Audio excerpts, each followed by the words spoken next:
Welcome back. In this video, I will guide you how to write today's date. In Excel, you can write today's date as a static snapshot or a dynamic formula that updates every time you open the file. So if you want the date to stay exactly it is today and never changes, then press the Ctrl plus semicolon. So this is the control and this is the semicolon button.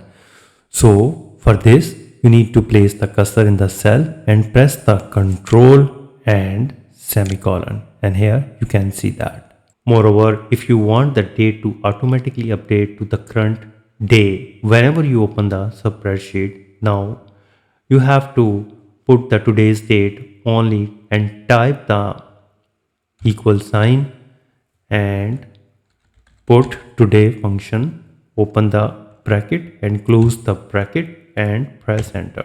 So whenever you open the Excel file, it will update automatically.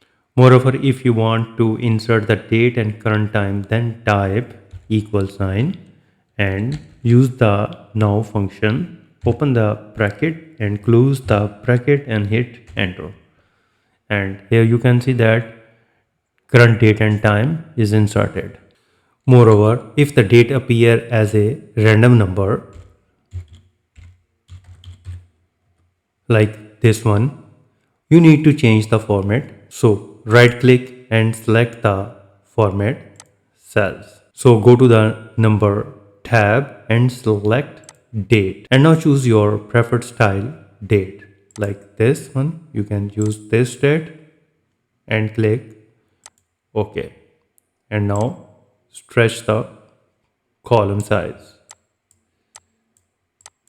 And now you can see that.